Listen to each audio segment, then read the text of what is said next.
Hello, good morning students. Welcome BCom semester 4.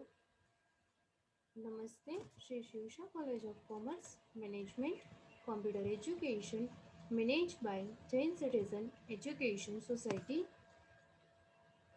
BCom semester 4, Accounting 4. As a reference book, we are using BSA Prakashan. Students, 4 unit આપણી સિલેબસમાં છે.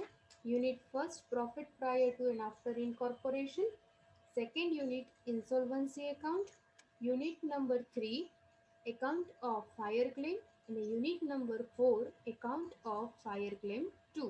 4 unit સિલેબસમાં છે students.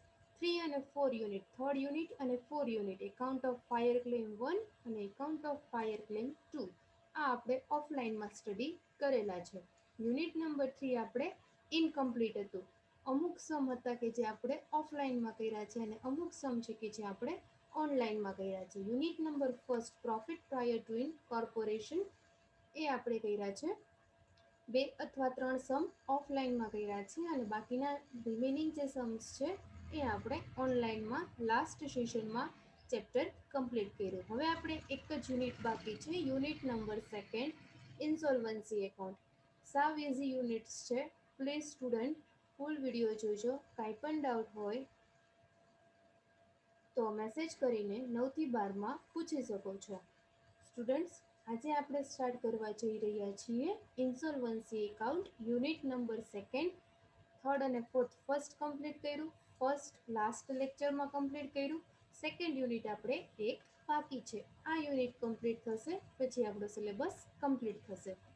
હવે last જે આપણે પ્રોફિટ પ્રાયર ટુ ઇન્કોર્પોરેશન આપણે after incorporation કર્યું એના ઇમ્પોર્ટન્ટ સમ છે. It's very important sum for university exam.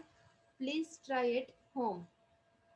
Sum number 22, sum number 23, 25, 31, 33, 34, 35, 36 and 13. Total કેટલા સમ્સ છે? 9. પ્લીઝ સ્ટુડન્ટ હોમવર્કમાં સમ જોઈ લેજો એક વખત. For if any query contact between 8 to 1. Clear? આજે આપણે નવું યુનિટ સ્ટાર્ટ કરવા જઈ રહ્યા છીએ. Unit number second insolvency accounts. ઇન્સોલ્વન્સીનો મિનિંગ શું થાય છે કે ઇન્સોલ્વન્સી કોને કહેવામાં આવે છે? ઇન્સોલ્વન્સી એટલે કે નાદારી નોંધાવે. ઇન્સોલ્વન્ટ એટલે નાદાર વ્યક્તિ અને ઇન્સોલ્વન્સી મીન્સ કે નાદારી નોંધાવે કે જેને ઇન્સોલ્વન્સીના એકાઉન્ટ્સ કહેવામાં આવે છે. હવે આપણે એનું ફર્સ્ટ ઇન્ટ્રોડક્શન સમજીએ. When a person is unable to pay his debt in full out of his available assets, he is treated as an insolvent in accountancy. કોઈ પણ એક વ્યક્તિ હોય છે કે જે અનેબલ ટુ પે હિઝ ડેપ્ટ. અનેબલ કે એનું ડેપ્ટ મીન્સ એનું જે દેવું છે એ ચૂકવી શકતો નથી. અનેબલ ટુ પે હિઝ ડેપ્ટ ઇન ફૂલ. પૂરેપૂરું ડેપ્ટ એનું જે દેવું છે એ પૂરેપૂરું ચૂકવી શકતો નથી. Out of his available assets. જ્યારે એસેટ્સ છે એ ઓછી હોય અને લાયાબિલિટીઝ છે એ વધારે હોય ત્યારે કોઈ પણ વ્યક્તિ છે કે કોઈ પણ ફર્મ છે એ ઇન્સોલ્વન્સી ડિક્લેર કરે છે. Out of his available asset he is treated as an insolvent in accountancy. અકાઉન્ટન્સીમાં એને ઇન્સોલ્વન્ટ તરીકે ડિક્લેર કરવામાં આવે છે. કોઈ એક વ્યક્તિ હોય હી ઇઝ અનેબલ કે એ પૂરેપૂરું પેમેન્ટ કરી શકતો નથી. એની લાયાબિલિટીઝ વધારે છે અવેલેબલ ટુ હિઝ એસેટ્સ. એની પાસે જે એસેટ્સ છે એના કરતાં એની લાયાબિલિટીઝ વધારે છે ત્યારે એ પૂરેપૂરું પેમેન્ટ કરી શકતો નથી. ત્યારે એને એકાઉન્ટ્સની લેંગ્વેજમાં કહેવામાં આવે છે ઇન્સોલ્વન્ટ. ઇન્સોલ્વન્ટ મીન્સ નાદાર વ્યક્તિ અને ઇન્સોલ્વન્સી એટલે નાદારી નોંધાવી. Legally he will be treated as an insolvent. કાયદાકીય રીતે એને ઇન્સોલ્વન્ટ ડિક્લેર કરવામાં આવે છે. નાદાર વ્યક્તિ તરીકે એને ડિક્લેર કરવામાં આવે છે. When extinction order is made against him by competent court under the insolvency law. જે લો ફોલો કરીને કોર્ટ દ્વારા કાયદાનું પાલન કરીને લીગલી એને એક્ઝસ્ટિકેશન એનો ઓર્ડર નીકળે છે અને એને ઇન્સોલ્વન્સીના લો મુજબ એને ઇન્સોલ્વન્ટ ડિક્લેર કરવામાં આવે છે, નાદારી નોંધાવવામાં આવે છે. Insolvency law are made to protect the unfortunate person who are involved in financial difficulties due to no fault of their own. માત્ર એક વ્યક્તિનો ફોલ્ટ હોતો નથી. સમટાઈમ્સ શું બને છે કે ઘણી બધી જે ટોપ લેવલે મેનેજમેન્ટ થતું હોય છે એમાં કોઈ પણ રીતે ખરાબ રીતે કે ખોટી રીતે અમુક ટ્રાન્ઝેક્શન થતા હોય છે કે જેના કારણે શું જોવા મળે છે, ઇન્સોલ્વન્સી ફોર્મમાં ઇન્સોલ્વન્સી કોઈ પણ ફોર્મને ઇન્સોલ્વન્ટ તરીકે ડિક્લેર કરવામાં આવે છે. ફાઇનાન્શિયલ ડિફિકલ્ટીઝ અરાઇઝ થાય છે, નાણાકીય અછત ઊભી થાય છે અને અનફોર્ચ્યુનેટલી એટલે કમનસીબે એ વ્યક્તિ એમાં ઇન્વોલ્વ હોય છે ફાઇનાન્શિયલ ડિફિકલ્ટીઝમાં due to the no fault of their own, એમાં એક વ્યક્તિનો ફોલ્ટ હોતો નથી અને એ ઇન્સોલ્વન્ટ ડિક્લેર થાય છે.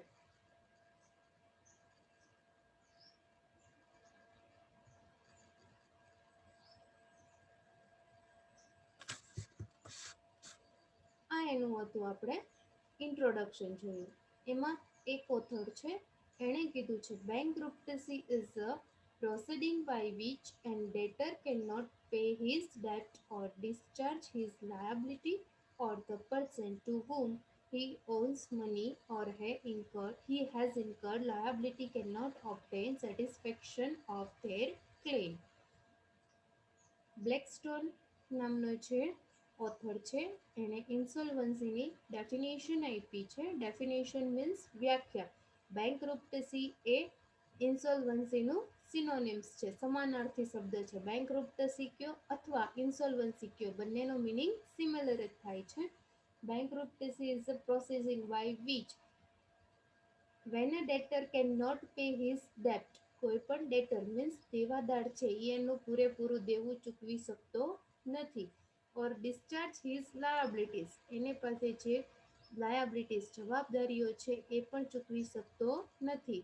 અથવા the person who his own money or has incur liability, પોતાનું મની પડી આપી દે છે, પોતાની પર્સનલ એસેટ્સ પણ સેલ કરે છે, તેમ છતાં એ ફર્મનું લાયબિલિટીઝ, ફર્મની, બિઝનેસની, ઓર્ગેનાઇઝેશનની લાયબિલિટીઝ ચૂકવી શકતો નથી. Has incurred liability cannot obtain satisfying of their claim. The state in certain circumstances take possession of his property by an official appointment for the purpose, and such property is realized and distributed in among proportion the person to whom the debtors owe money or has incurred liabilities. અમુક એવા circumstances create થાય છે કે જ્યારે એની properties હોય છે કે એનો પોસેસન કે એની એ પ્રોપર્ટીઝ કોના નામની છે, ઓફિસર દ્વારા એને એક વ્યક્તિને અપોઇન્ટ કરવામાં આવે છે કોર્ટ દ્વારા. એનો મેઇન પર્પઝ હોય છે કે એની પ્રોપર્ટીની ચકાસણી કરવામાં આવે છે કે એની પાસે ટોટલ અવેલેબલ પ્રોપર્ટીઝ કેટલી છે અને અવેલેબલ પ્રોપર્ટીઝમાંથી પર્સનલ પ્રોપર્ટી અને બિઝનેસ પ્રોપર્ટી કેટલી છે, એમાંથી કેટલું ડેપ્ટ ચૂકવે છે. Purpose such property is realized and distributed in equal proportion among the person. આ જેની પ્રોપર્ટીઝ છે એને ડિસ્ટ્રીબ્યુટ કરવામાં આવે છે ઇક્વલી, જેટલા વ્યક્તિને પેમેન્ટ કરવાનું છે એમાં. The person to whom the debtors owe money or has incurred liabilities, અને લાયબિલિટીઝને એને ફૂલફિલ કરવાની હોય છે. નેક્સ્ટ પોઈન્ટ આપ્યો છે આપણે સમ ઇમ્પોર્ટન્ટ પ્રોવિઝન ઓફ લો. બે રીતે તમે ટ્રાન્સફર કરી શકો છો. વોલ્યુન્ટરી ટ્રાન્સફર. વોલ્યુન્ટરી ટ્રાન્સફર મીન્સ સામેથી તમે કોર્ટમાં જઈને પિટિશન ફાઇલ કરાવો છો કે તમે ઇન્સોલ્વન્સી નોંધાવો છો, તો એને વોલ્યુન્ટરી ટ્રાન્સફર કહેવામાં આવે છે. અને ફ્રેડ્યુલન્ટ પ્રેફરન્સ મીન્સ કે તમે કેવી રીતે પ્રાયોરિટીઝ આપીને પેમેન્ટ કરવાના છો.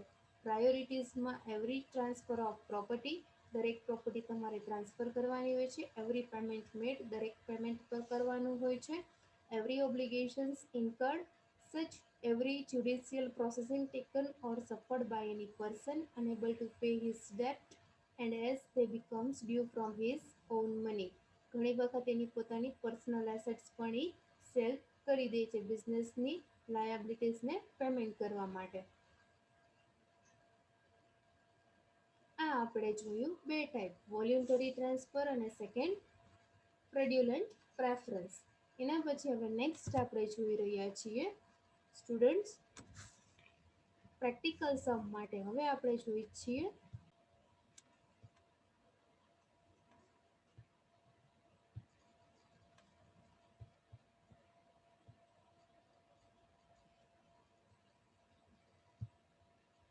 Unit number second insolvency accounts format. First દરેક સમમાં આ ફોર્મેટ યુઝફુલ થવાનું છે, તો પ્લીઝ સ્ટુડન્ટ સ્ક્રીનશોટ લેતા જજો. I request all of you. કેવી રીતે લેવાનું છે? ફર્સ્ટ ફોર્મેટમાં દરેક સમમાં આ સ્ટેટમેન્ટ બનાવવાનું છે. ફૂલ વિડીયો જોજો તો તમે સમજી શકશો. સ્ટેટમેન્ટ ઓફ અફેર્સ ઓફ, અહીંયા જે મેં ડેશ કર્યું છે એનો મિનિંગ થાય છે કે જેનું નામ આપ્યું હોય તે, શ્રી XYZ, શ્રી ABC, જે કંઈ પણ હોય તે, જે સમમાં કીધું હોય એ આપણે લેવાનું છે. Statement of affairs of Shri for the year ending, જે ડેટ આપી હોય તે 31/3/20, 31/3/21, જે કાંઈ પણ ડેટ આપી હોય તે કયા વર્ષે આપણું કઈ તારીખે યર એન્ડ થાય છે. ક્લિયર? આ આપણું રહેશે હેડિંગ. એના પછી હવે ટોટલ કોલમ્સ કેટલા બનાવવાના છે જોઈએ. First gross liability, second liability, third expected two rank, fourth assets, fifth book value and six estimate value. આ ફોર્મેટ દરેક સમમાં ફિક્સ રહેશે. ક્લિયર? એના અંદર જે લખ્યું છે મેજોરિટી અંદરનું ફોર્મેટ પણ સિમિલર જ રહેશે. અમુક જ એવા ટ્રાન્ઝેક્શન હશે કે અંદરના ફોર્મેટમાં ચેન્જીસ આવશે, બાકી અંદરનું ફોર્મેટ પણ સેમ એઝ ઇટ ઇઝ રહેશે દરેક સમમાં. આમાં કોઈ પણ પ્રકારનો ચેન્જીસ આવશે નહીં. ફર્સ્ટ આપણે લખીએ છીએ unsecured creditors as per list A. Unsecured creditors આપણે લખવાના છે જે બુકમાં આપ્યા હશે. એ કેવી રીતે મળશે એ આપણે પ્રેક્ટિકલ સમ કરીશું ત્યારે તમે સમજી શકશો. એની અમાઉન્ટ અહીંયા જે મેં ડેશ કર્યું છે એ ત્યાં અમાઉન્ટ આવશે, એટલા માટે મેં ડેશ કર્યું છે. સેકન્ડ ક્રોસ લાયબિલિટીઝ છે ત્યાં પણ અમાઉન્ટ આવશે. Unsecured creditor as per list A, liability first આવશે. Unsecured creditors as per list A. એના પછી સેકન્ડ આવે છે secured creditors as per list B. Secured creditors as per list B. એમાં અહીંયા જે રાઇટની સાઇન આવે એ અમાઉન્ટ છે. એમાં શેના ઉપર સિક્યોર્ડ છે? સિક્યોર્ડ મીન્સ કે શેના ઉપર મોર્ગેજ છે. અમુક એવા ક્રેડિટર્સ હશે કે એને પેમેન્ટ કરવા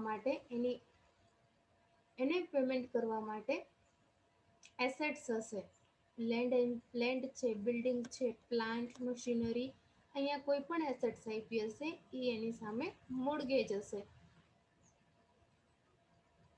કે આપણી કોઈ એસેટ્સ એની પાસે મોર્ગેજ મૂકી હશે. Mortgage means ગીરવે. એસેટ્સ આપી હશે સમમાં જેના પર મોર્ગેજ હોય એ તે તમારા સિક્યોર્ડ ક્રેડિટર્સ બને છે. માઇનસ રિયલાઇઝેશન વેલ્યુ કેટલી આપી છે. આમાંથી અમાઉન્ટ માઇનસ કરો છો એટલે અહીંયા આવે છે સરપ્લસ. એસેટ્સ માઇનસ રિયલાઇઝ એટલે સરપ્લસ. અહીંયા અમાઉન્ટ તમારે બહાર મૂકવાની નથી એક્સપેક્ટેડ ટુ રેન્કમાં. અહીંયા અમાઉન્ટ બહાર મૂકશો ગ્રોસ લાયબિલિટીમાં. આ એસેટ્સની જે છે એ જ અમાઉન્ટ અહીંયા તમારે ગ્રોસ લાયબિલિટીઝમાં મૂકવાની છે, સરપ્લસની નહીં. એના પછી થર્ડ આવે છે partly secured creditors as per list C. Partly secured creditors as per list C. એમાં પણ મોર્ગેજ હશે. એ આપણે એસેટ્સ લીધી. ઈ વેલ્યુ અહીંયા જે એસેટ્સની હશે એ જ ક્રોસ લાયબિલિટીઝમાં આપણે લખવાની છે. એસેટ્સની વેલ્યુઝમાંથી અહીંયા જે સરપ્લસ અમાઉન્ટ વધી છે સિક્યોર્ડ ક્રેડિટર્સની એ એમાંથી શું થશે? માઇનસ થશે. Minus surplus amount. Assets minus surplus amount એટલે અહીંયા આઉટર કોલમ આવશે partly સિક્યોર્ડમાં. Fully સિક્યોર્ડમાં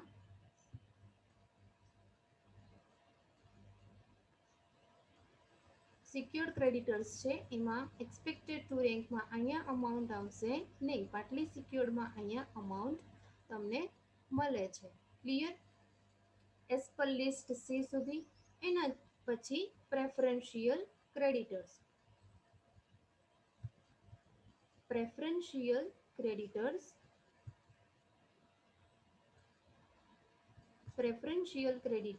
as per list D.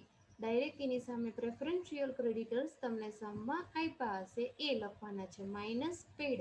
Preferential ક્રેડિટર્સનો મિનિંગ થાય છે કે જેને તમે મહત્વ આપો છો, કે જે પ્રેફરન્શિયલ ક્રેડિટર્સ બને છે. મહત્વ આપવામાં આવે છે એને પ્રાયોરિટી આપવામાં આવે છે. ફર્સ્ટ એને પેમેન્ટ કરવામાં આવે છે. પ્રેફરન્સ પ્રાયોરિટી આપવામાં આવે છે, પ્રથમ તક આપવામાં આવે છે, એટલે એને પૂરેપૂરા પેમેન્ટ કરવાનું. અહીંયા 1 લાખ હોય તો 1 લાખ પૂરેપૂરા પેમેન્ટ કરી દેશો એટલે પ્રેફરન્શિયલ ક્રેડિટર્સની અમાઉન્ટ ઓલવેઝ બાર નીલ જ આવે છે, 0 થઈ જશે. એના પછી નેક્સ્ટ લાસ્ટમાં આપણે ટોટલ કરવાનો છે. ટોટલમાં કેટલી થશે? એક અનસિક્યોર્ડ ક્રેડિટર્સ ગ્રોસ લાયબિલિટીનો ટોટલ કરવાનો નથી. એક્સપેક્ટેડ ટુ રેન્ક 1 અને પાર્ટલી સિક્યોર્ડ 2 અમાઉન્ટનો તમારે ટોટલ કરવાનો આવે છે લાયબિલિટી સાઈડ. અહીંયા તમે ટોટલ મૂકો છો. પ્રેફરન્શિયલ ક્રેડિટર્સ તો ઓલવેઝ તમને નીલ મળશે, 0 મળશે. એના પછી થર્ડ હવે આપણે લખવાનું છે asset side. Property as per list E. Property as per list E. A B C D આપણે લાયબિલિટી લખી. Unsecured creditor as per list A, secured creditor as per list B, partly secured creditors as per list C અને preferential creditors as per list D. એના પછી આપણે બનાવ્યું છે, હવે આવ્યા આપણે ઈમાં. તો આપણે લખીએ છીએ એસેટ સાઈડ. એબીસીડી લાયબિલિટીમાં ઈ થી એચ સુધી asset side. Property as per list E. હવે અહીંયા કઈ કઈ એસેટ્સ લેવાની છે? બધી એસેટ્સ લેવાની છે એક્સેપ્ટ કે જે તમે મોર્ગેજ મૂકી છે સિક્યોર્ડ ક્રેડિટર્સ ઉપર અને પાર્ટલી સિક્યોર્ડ ક્રેડિટર્સ ઉપર. ખાસ સમજો સ્ટુડન્ટ, સિક્યોર્ડ ક્રેડિટર્સમાં જે એસેટ્સ લીધી છે તમે એ એસેટ્સ અહીંયા તમારે પ્રોપર્ટી એઝ પર લિસ્ટ ઈમાં લેવાની નથી. અને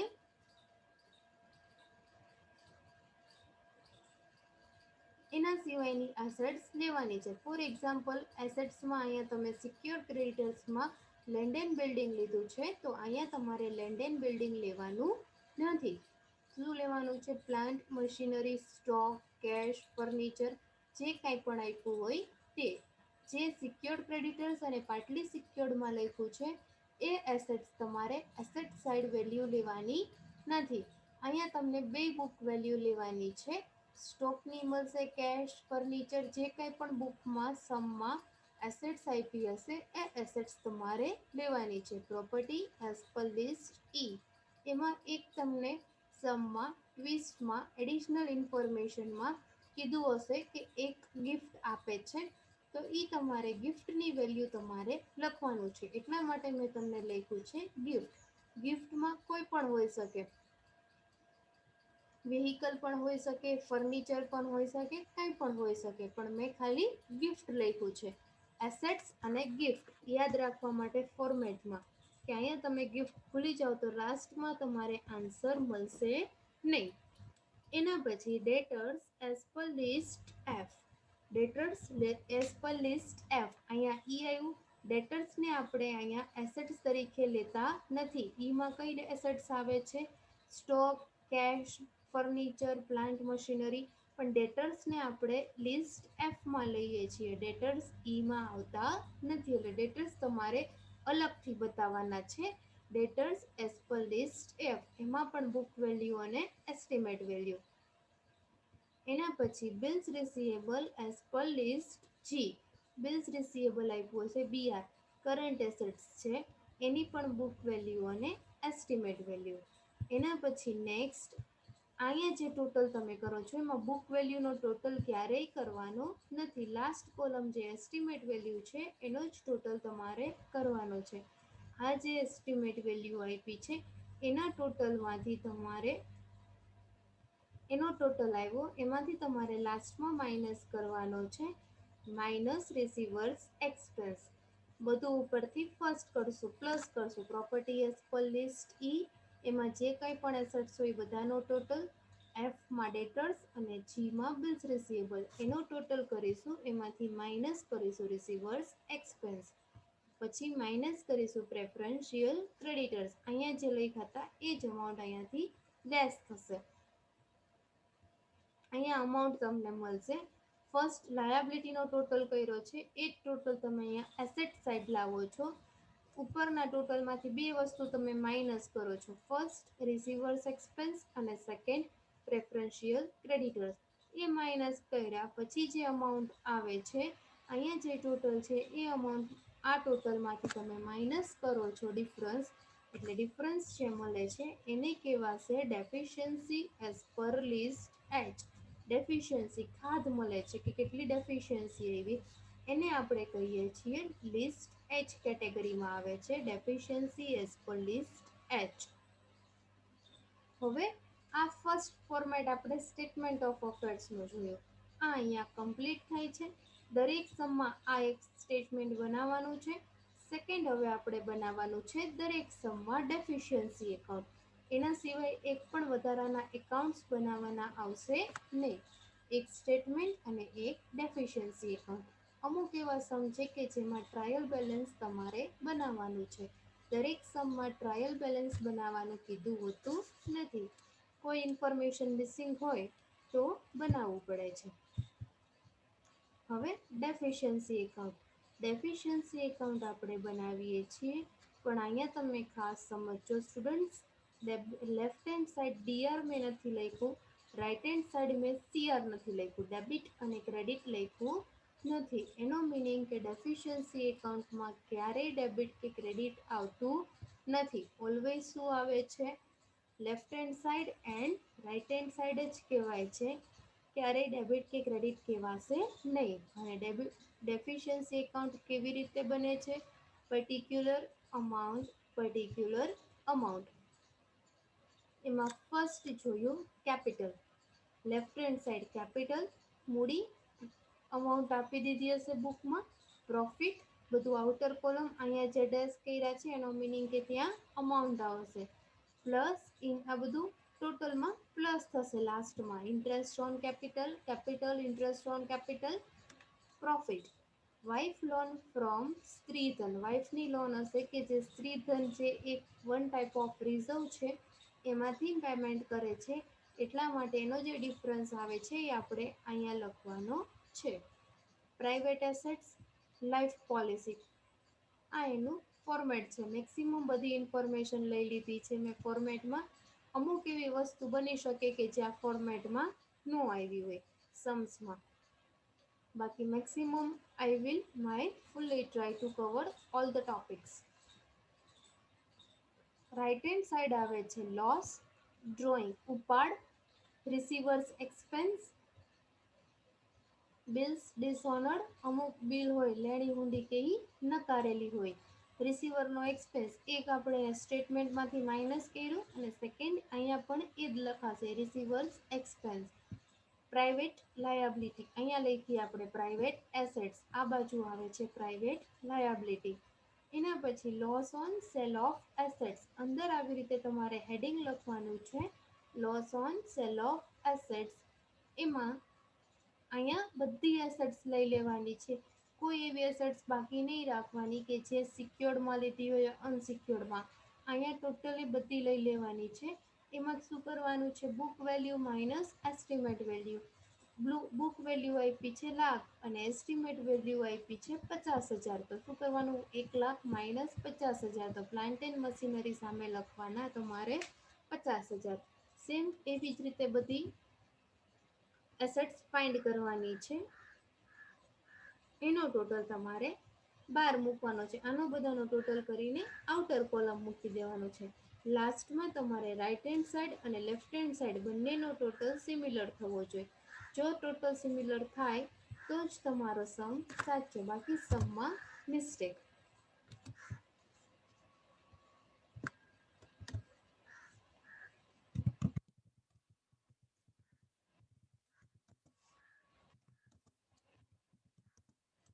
ડેફિશિયન્સી લખવાની લઈ ગઈ છે. સ્ટુડન્ટ્સ લખી લેજો deficiency as per list H. આપણે જે ઉપરથી ફાઇન્ડ કરી છે અહીંયા જે આપણને ડિફરન્સ મળ્યો છે deficiency as per list H, આ જે અમાઉન્ટ આપણને મળી છે એ અમાઉન્ટ તમારે અહીંયા લખવાની છે. ક્લિયર? અહીંયા અમાઉન્ટ આવશે. હવે ટોટલ કરો છો એટલે તમને અમાઉન્ટ ડેફિશિયન્સી ઓલવેઝ તમારે લેફ્ટ હેન્ડ સાઈડ જ આવે છે. ટોટલ કરશો એટલે ડેફિશિયન્સીનો ટોટલ જો બંને બાજુ સિમિલર થાય છે તો સમ સાચો. જો મિસ્ટેક આવે છે બંને બાજુ સમ ટેલી નથી થતો તો એમાં મિસ્ટેક છે. તો પ્લીઝ સ્ટુડન્ટ ધ્યાન રાખજો. કંઈ પણ ડાઉટ હોય તો કોલેજ ટાઈમિંગ દરમિયાન 8 to 12માં મેસેજ કરીને પૂછી શકો છો. આ ફોર્મેટ બે ફિક્સ રહેશે. પ્લીઝ આનો સ્ક્રીનશોટ લઈ લેજો ડેફિશિયન્સી એકાઉન્ટનો. અહીંયા આજનું સેશન કમ્પ્લીટ કરીએ છીએ. નેક્સ્ટ સેશનમાં પ્રેક્ટિકલ સમ માટે જઈએ છીએ. Thank you very much.